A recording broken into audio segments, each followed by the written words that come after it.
Japan finds itself at a crossroads. After decades of post-World War II reforms and peace in the Pacific, the former military empire, now turned pacifist, is staring once more down the barrel of a gun. In a move that's angered many of Japan's neo-pacifists, its military is rearming, and its constitution is being reinterpreted as it eyes ever more potent offensive weapons, because Japan is preparing for World War III to break out in its backyard. In previous videos, we've pointed out how the US is one of the most privileged nations on Earth, with two massive oceans on either side and no major power anywhere in its entire global hemisphere, mostly because the US threatened to fight with any European power expanding there in the late 19th and early 20th century. This has made the US just about untouchable as any enemy, as well as incredibly resilient during times of war thanks to its abundant natural resources and ability to shift to shipping from either coast. But if the US got the best spawn in the world, Japan got the absolute worst. The nation is resource poor and doesn't even grow enough food to feed its own population. These fundamental weaknesses are what prompted Japan's ill-fated attempt to oust the US from the Pacific during the Second World War, and what put it on a collision course with the Russian Empire just prior to the Russo-Japanese War. If Japan was going to be a great nation, it needed to expand past its borders to the mainland and turn Korea and China into colonies that would feed the island nation's ambitions. Trade is the name of the game for Japan, and while pretty much every nation's economy relies on international trade, Japan's is critically dependent on it. Without the ability to ship goods in and out of the country, Japan would collapse financially and its people would starve, with only enough food growing capacity to feed a fraction of its current population. In 2020, Japan had a self-sufficiency rate of only 37% based on an average 2,000-calorie diet. This means that if all trade ended immediately, Japan could only feed 37% of its population, or about 46.5 million of its 125.7 million population. That's a steep drop-off from 1960, when Japan could cover all of its own food needs with a population of 94 million. The threat of being cut off from food imports is so dire for Japan that it's prompting a reevaluation of its national self-defense policy, and the nation is looking at ways to combat ever-expanding urbanism while also expanding available farmland. And it's not just food, it's pretty much everything necessary for a modern society to function. Japan's top 5 imports are petroleum products, natural gas, electronic components for telecommunications, semiconductors, and coal. At the same time, Japan's top exports include cars, microchips, and motor vehicle transmissions. China and the US are Japan's biggest trade partners respectively, but with about $700 billion in imports and exports both, Japan trades globally. And in what appears to be a repeat of the nation's pre-World War II history, Japan is once more building up its military to secure its trade interests, but this time it's not quite the same. Once upon a time, Japan dreamed of an empire, but today's Japan is just looking to ensure its own independence and national survival. The nation is perfectly happy to cooperate globally along established norms, but its overdependence on foreign trade is a glaring Achilles heel that an increasingly aggressive China could potentially exploit, with disastrous consequences. Japan's major trade routes run across the Indian Ocean, through the Straits of Malacca and past Taiwan to the home islands. Further, Japan sits exactly north of the Asia-North American trade route, through which more goods are transported than any other trade route in the world. With its most important trade routes running parallel to the Chinese coast and past Taiwan, China has a foot on Japan's trade jugular, and in case of a war, would not be afraid to apply pressure. Japan supports Taiwanese independence for many reasons, but it's this reason that ranks amongst the highest. A Chinese occupation of Taiwan would allow it to break the first island chain containment and send its warships freely out to sea. The first island chain consists of a chain of US-aligned nations that runs from Japan in the north to Taiwan in the center and the Philippines in the south.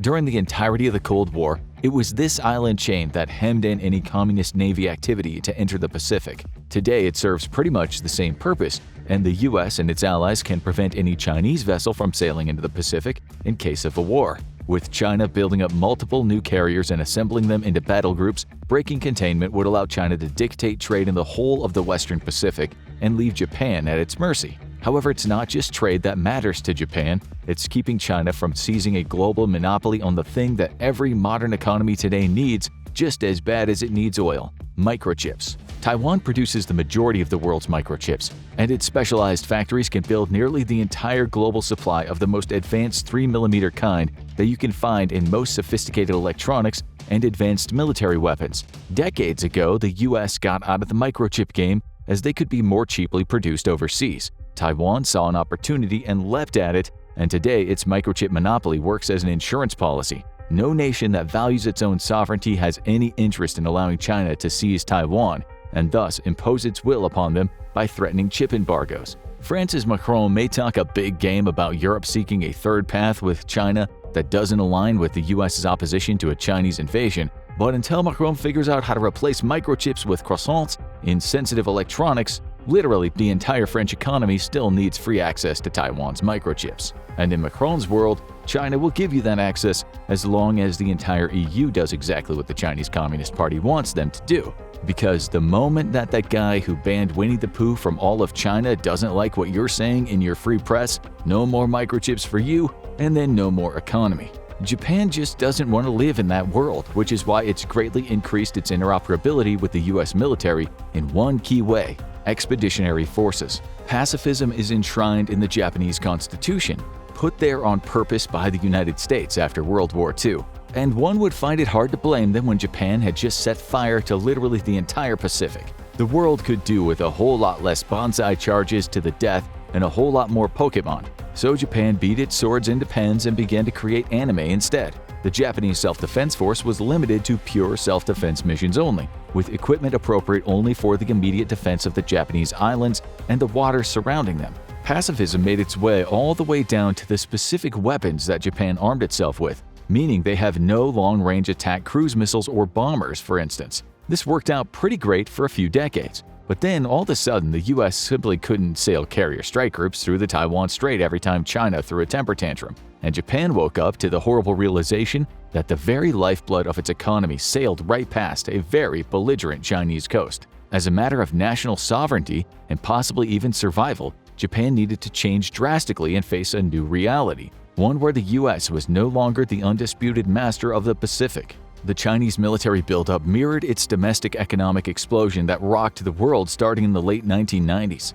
One year, China was a large but disorganized and poorly equipped nation that couldn't even challenge a single American carrier strike group a few dozen miles off its own coast. The next year, China was pumping out aircraft, missiles, and ships at a truly frightening rate. Today, the Chinese People's Liberation Army Navy is the largest navy in the world, even if by tonnage and battle force missile count the US is still superior. But a very carefully crafted strategy of area denial anti-access has ensured that in case of war, the US will take a long time to contain the Chinese Navy, and at a very high cost to itself. China's plan to become the next global superpower and dethrone the US is a direct threat to Japan, and to isolate Japan from its American ally, China has invested heavily into technologies to keep US ships and aircraft at arm's length. The cornerstone of anti-access area denial, or A2D2, as the cool kids know it by, is the People's Liberation Army Rocket Force. The PLARF is an entire military service dedicated to long-range precision attack utilizing cruise and ballistic missiles, and its inventory is huge, with an estimated 1,800 missiles of varying ranges, with most of them able to strike into the waters around Japan and even the home islands themselves. Its massive stockpile is spread out across mobile launchers and 6 missile bases in the Chinese mainland, where they're all well protected from attack. Its Air Force, meanwhile, is equipped with over 231 H-6 strategic bombers, which have an intercontinental range and can deliver devastating bombardments via air-launched cruise missiles. Its ever-growing fleet also has the ability to lob hundreds of surface attack cruise missiles against inland targets. And its growing carrier capability means that soon, China will be able to project power far from its own shores, something it has historically been unable to do. All this puts the US Navy on the defensive in the Pacific and leaves Japan very vulnerable in case of war, which is why Japan is preemptively fighting back by redefining its own pacifist constitution. Japan has played fast and loose with its definition of pacifism for a few years now. The nation has 22 attack submarines in service, and they're all pretty darn good boats. Its oldest class, the Oyashio class, was laid down in the late 1990s, and Japan has not stopped innovating since then. Its new Taiye class of boats are powered by huge banks of lithium-ion batteries, allowing for greater endurance and higher speeds than other diesel-electric submarines. The added range is of growing concern for a Japan that faces the prospect of having to face off against planned ships far from its own shores. Many have argued that Japan would be better served with nuclear submarines, allowing the nation to launch patrols across the entire Pacific if it wished. In 2022, Opposition parties in Japan's upper house floated the idea of Japan acquiring nuclear boats, likely with the assistance of the US. Prime Minister Fumio Kishida, however, was very apprehensive about that idea, given Japan's feelings on the use of atomic energy within their military, as well as the high operational cost of a nuclear submarine fleet. The debate over nuclear submarines rages to this day. On one hand, Japan's current fleet is more than adequate for self-defense of its own coastal waters. Even with advanced batteries and air-independent diesel propulsion, conventional subs simply don't have the range to operate far from home. That's why the United States has never seriously considered adding them to its arsenal. But on the other hand, the lack of a long-range patrol capability means that Japan remains completely dependent on the US to secure its own trade routes through increasingly hostile waterways. Japan thus risks not only its economic future, but its future as an independent nation by aligning with the US. Luckily for Japan, the US is committed to the decades-old alliance between the two powers, and even with highly divisive domestic policies, is incredibly unlikely to end this cooperation. However, China's rise may do what American politics can't, and if the US can't operate safely in the Pacific, Japan's inability to strike far out at sea will force it to become a Chinese vassal. Further bending the interpretation of its pacifist constitution, Japan has for years played coy with its own definition of the commonly accepted destroyer class of ship. In pretty much every other global navy, a destroyer is a large surface vessel designed for long-range missile warfare and air defense, as well as anti-submarine warfare. Japan agrees with this definition, but its destroyers also feature a huge flight deck and an entire complement of advanced naval fighters. This nation operates 4 helicopter destroyers, 2 of the Izumo class and 2 of the Hyuga class. Like a good destroyer, the Hyuga class carries vertical cells for air defense missiles and anti-submarine rockets, as well as torpedo tubes. It also happens to be equipped with 18 attack utility and anti-submarine helicopters and is undergoing modifications to be able to host F-35s. The Izumo class pretty much does away with all pretenses and features no vertical launch cells for missiles, and instead can hold up to 28 VSTOL aircraft such as the F-35. Yet Japan insists that this is still a destroyer that happens to have no missiles that aren't fired by aircraft launched and recovered from its deck, because aircraft carriers are offensive weapons of war, and that would violate Japan's pacifist constitution. Naval aircraft holding and recovering vessels, however, are definitely not aircraft carriers in any sense, and thus still defensive weapons. So Japan's helicopter destroyers are fully capable of expeditionary operations. But without submarines that can keep up, Japan is once more reliant on partner nations to fill in the capability gaps. The nation also operates 12 landing ships meant to move troops and armor to shore, including the Osumi class, which can launch and recover Ospreys full of Marines. Normally an obviously offensive weapon, this class of ship actually makes sense for Japan to have given the numerous islands the nation must defend. Japan also fields 36 conventional destroyers, with the more modern ships being equipped with the American Aegis combat system, which will be a key feature of all future destroyers. While about half of its destroyer fleet is woefully underarmed for a conflict with China, its new generation of destroyers come with 96 vertical launch cells, rivaling US and Chinese equivalents. However, Japan has some serious modernization to do to bring its destroyer fleet up to par, given the very limited capabilities of ships from its older classes, such as the Murasame and the Asagiri class, which don't have the missile capability to face up to modern threats. All in all, Japan's navy is small and capable, but in serious need of firepower upgrades if it's to face a conflict in the Pacific without direct US support. As China's own capabilities grow, though, the US will need greater and greater support from its partners in the region.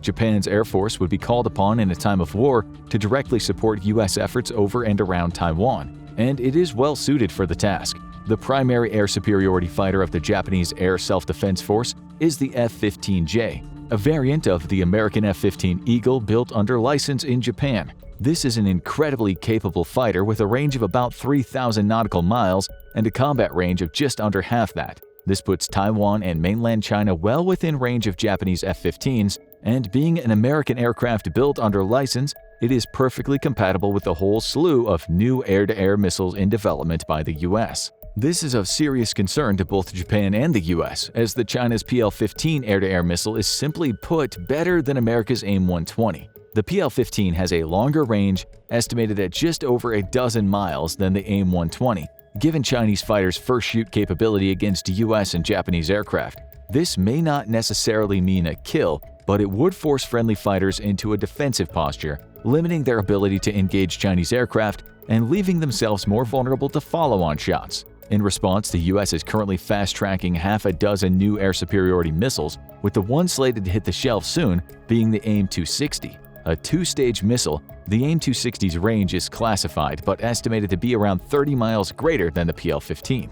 However, the missile has yet to enter full-scale production and may be only available in small numbers should hostilities break out in the next few years. This is why it's a good thing Japan has acquired the F-35 from the US and is looking to fully replace its F-15 fleet with the 5th-gen stealth fighter. Currently, it operates 34 F-35s of both the conventional and naval variant, a far more capable fighter than China's 4.5-gen J-20. The F-35 stealth would allow it to close the missile gap between itself and Chinese missiles and still remain out of firing solution range as it opens fire first. The effect of the F-35 cannot be understated, with simulations of battles between 5th-generation and 4th-generation aircraft being overwhelmingly one-sided.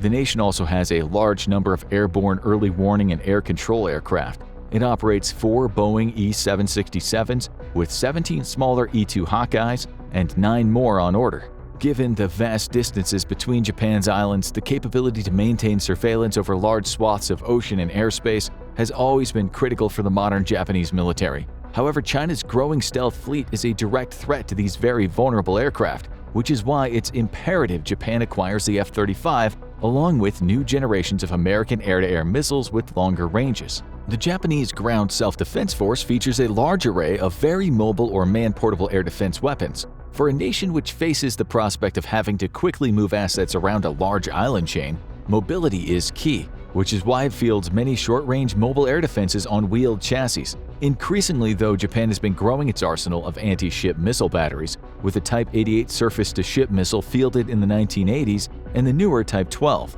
However, both missiles have very limited range, making them suitable only for the immediate defense of Japanese territory. This deficiency has prompted Japan to make one of the most controversial military purchases in its history. In 2023, Japan signed a deal to buy $2 billion worth of Tomahawk cruise missiles. Even more controversially, these missiles will mostly be equipped on its destroyers. With a range of 1,000 miles or 1,600 kilometers, Japan will be able to bring hundreds of precision missiles to bear deep into Chinese territory, striking not just at planned ships out at sea, but at Chinese air and naval facilities deep inland. The purchase has angered not just the Chinese, but parts of the Japanese public, as the new missiles outrange the old Type 12 missiles by 800 miles, making it clear that they are offensive and not defensive weapons. Yet, offense is necessary for defense, as without the ability to strike at Chinese bases, Japan would be perpetually vulnerable to Chinese attack and unable to disrupt offensive operations. This is much the same controversy that surrounds current U.S. military planning, as it considers a response to a war with China, with some in the U.S. government and military arguing against strikes on Chinese mainland bases and facilities, and others pointing out that to not strike at these mainland targets could result in an overall Chinese victory. Japan's armored forces face a bit of a modernity problem, with a significant number of Cold War tanks still in its inventory. Historically, the ground forces would only be utilized to retake an island lost by the Navy and Air Force, or at least this was the thinking, until only recently, when the Japanese Constitution was reinterpreted yet again to allow for Japan to field expeditionary forces in the interest of preemptive self-defense, or to respond to requests for aid by allies. This means that for the first time since the Korean War, Japan's army could be called upon to fight far from its home. And this is a bit of a problem given its relative lack of infantry fighting vehicles and over-reliance on armored transports. Vehicles which, as Ukraine has shown, cannot do the job of dedicated IFVs and are very vulnerable on a modern battlefield. Yet the Japanese army makes up the lion's share of its military, and Japan has historically put an emphasis on its army over its naval and air forces. Given that Japan's primary threats are from the air and the sea, this mismatch needs correcting in the near future, or Japan risks being unprepared for a major conflict in the Pacific. Another major problem for all branches of the Japanese military is its inability to find new recruits. In 2023, the SDF missed its recruiting benchmark by about 50%, and its turnover rate is extremely high, with 80% of enlistees in previous years only serving 1 or 2 2- to 3-year terms. This is a significant problem for Japan, as it greatly reduces its available pool of experienced officers in both the commissioned and non-commissioned ranks. and all one has to do is look at Russia's performance in Ukraine to see the problems that not having enough professional soldiers and officers can cause. The main problem for Japan is its youth are opting for far more competitive salaries in the civilian market, a problem shared by pretty much every modern nation including the US, who's missed its own recruiting quotas significantly for years. However, Japan faces a unique problem going forward, a population time bomb. Due to low birth rates, the number of retirees is growing exponentially versus the number of active workers in the labor pool, putting massive strain on the Japanese economy and budget both. This is why Japan has put a focus on investing in automation, and while nations like the US look at military robots as tools to enhance the survivability and lethality of human soldiers, Japan may be the first nation to field combat robots in very large numbers out of sheer necessity. To counter the rising Chinese threat, Japan has announced a historical increase in its defense budget, bucking the historical limit of 1% of GDP, with the goal of reaching NATO standard 2% of GDP by 2027. Doubling their 2020 military budget. The move has prompted protests from segments of the Japanese population who fear that Japan is quickly leaving its pacifist roots behind. Japan and the US also announced a significant plan to boost their joint interoperability. Both nations have pledged to cooperate in the realms of cybersecurity and in the space domain, and are exploring ways of further integrating their militaries in case of war. NATO currently enjoys a unified command structure that alliance members fall into in case of war, and the US and Japan might be looking at a way to create similar capabilities in the Pacific to more easily and effectively operate together in a time of war. The first steps is the creation of a permanent joint headquarters to be built in Japan. The two nations have also increased their coordination in ISR, or intelligence, surveillance, and reconnaissance. Japan has welcomed the deployment of American MQ-9 drones to Kanoya Air Base, and the two nations are making efforts to increase the ability to jointly share and analyze intelligence. The two powers also expanded the joint use of facilities on Japanese bases and established joint training areas on Japan's Southwest Islands. Closer Japanese and US cooperation, including the shared use of Japanese bases, strengthens Japanese security, but also puts it at risk of attack in case of a US war with China over Taiwan. While it's incredibly unlikely that Japan wouldn't back a US war over Taiwan, the choice is all but gone now that US forces will have ever more access to Japanese bases. This puts Japanese bases squarely in the crosshairs of Chinese counter-force assets, as China cannot allow the US to have any toehold in the Pacific if it's to win a battle for Taiwan. In many ways, while Japan's security is bolstered by closer military ties with the US, it also means that Japan's die is cast in a future Sino-American conflict. And this is deeply troubling for many Japanese people who fear that their nation's days as a pacifistic power are at an end. Now go check out France's World War III plan, or click this other video instead.